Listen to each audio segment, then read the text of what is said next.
isolated dysfunction or damage of either of the main branches of the bundle of His is commonly observed. The pattern of ECG changes associated with right or left bundle branch block are broadly predictable, and you must be able to recognize them on the ECG. If we analyze again the major ventricular depolarization vectors dictating the QRS complex morphology, you will remember from section 1 that the early flow of depolarization in the mid-zone of the interventricular septum from an intact left bundle branch produces a small physiological Q wave in lead V6 and R wave in lead V1. This signal is rapidly overwhelmed by the onset of left ventricular depolarization, which, moving towards V6, produces a strong R wave in this lead and S wave in lead V1.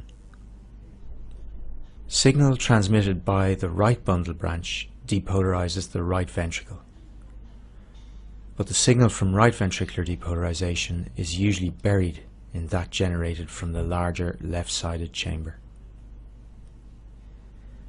The rapid conduction of depolarization around the chambers by an intact conducting system means that all regions of the ventricular myocardium are depolarized within 0.12 seconds. We will now deal with the ECG findings associated with right bundle branch block. When conduction in the right bundle branch is blocked, septal depolarization proceeds as normal from the intact left branch from left to right, producing an initial R wave in lead V1. Depolarization arriving as normal in the left ventricle then generates an S wave in this lead.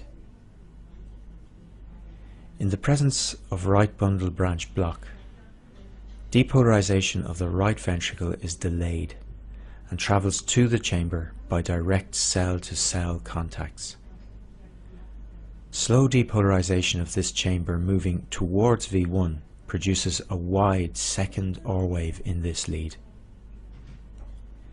Note also that this delayed right ventricular depolarization moving away from lead V6 produces a late slurred S wave in this lead. The QRS complex is broad, reflecting the delay in right ventricular depolarization. The ECG signal of right ventricular depolarization is normally masked by the signal from the much larger left ventricle.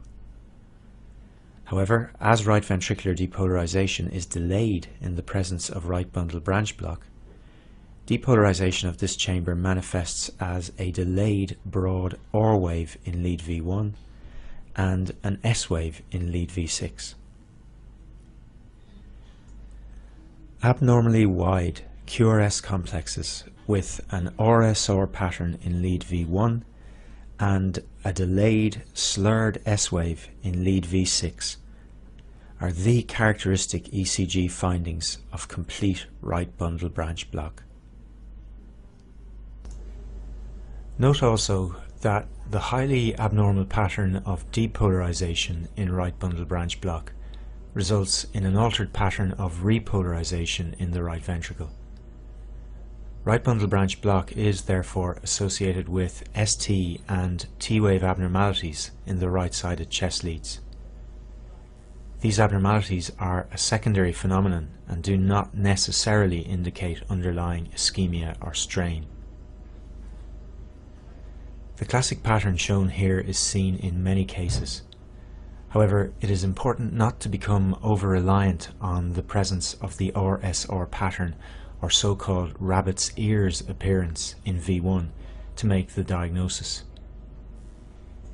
In many cases of right bundle branch block, the RSR pattern in V1 is not identifiable. The QRS complex in this lead either demonstrating a small notch between the two R waves or indeed having the appearance of one large R wave. The presence of a slurred S wave in lead V6 is said to be more reliable in the diagnosis of right bundle branch block.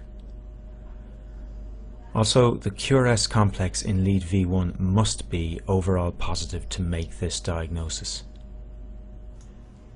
So, to identify complete right bundle branch block, apply the following criteria.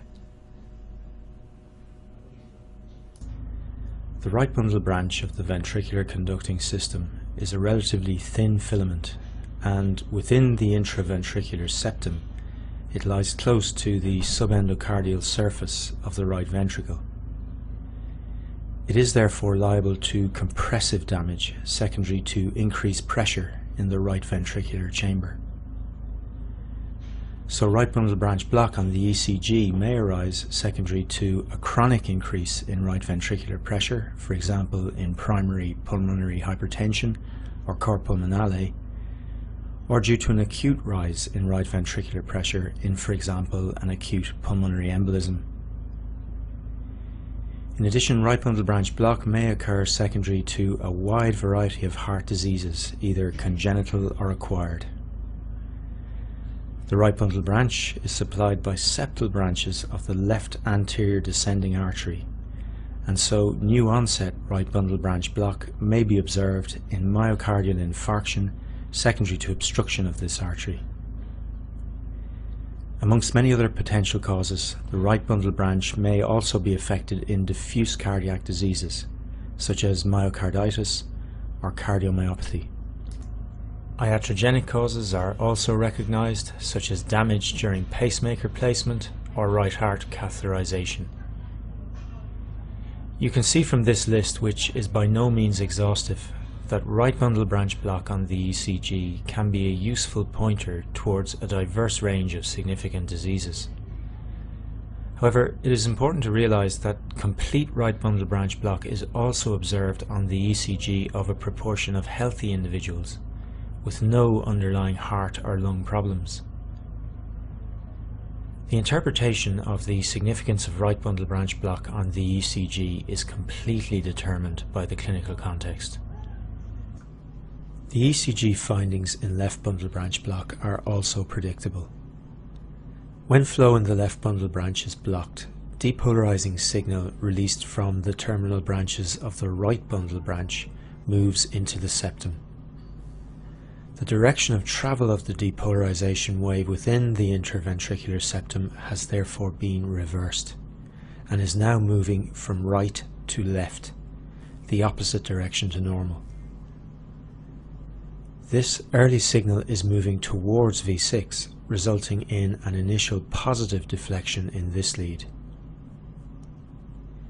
Depolarization is discharged into the right ventricular muscle mass in a timely fashion through the intact right bundle, and as this signal is moving away from V6, we start to see a negative deflection develop in this lead. However, as this process is taking place, the signal finally reaches the left ventricle from the right side of the heart. The slow spread of signal through the left ventricle dominates all others, and as it is moving towards V6, it generates a second R wave in this lead. This QRS morphology is the broad M-shaped QRS complex in the left-sided leads, characteristic of left bundle branch block. The initial R wave reflects reversal of the normal pattern of depolarization in the septum, while the second R wave reflects delayed left ventricular depolarization. A very similar QRS morphology is produced in the left-sided frontal lead, lead 1. You should note also that the delayed signal from left ventricular depolarization results in deep, wide S waves in the right-sided chest leads, illustrated here in V1. These are the classical ECG findings described in left bundle branch block. However, just like right bundle branch block, although key elements of these morphologies must be present to make the diagnosis, the actual appearance of the complexes varies greatly between cases. In reality, the notch between these two positive deflections is frequently not as prominent as shown here. In this example, the M pattern is far less obvious. However, this is left bundle branch block, as the QRS complex is broad and predominantly positive in the left-sided leads, leads 1 and V6. An overall negative QRS complex with a deep, wide S wave in the right-sided chest lead V1 is also consistent with the diagnosis. Also note there are no Q waves in leads 1 and V6. This is at least consistent with loss of the normal early left to right depolarization of the septum. In practice, the main criteria for diagnosing complete left bundle branch block are as follows.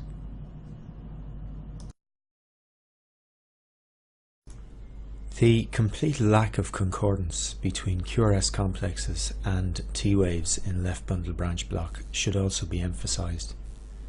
In left bundle branch block, this is expected.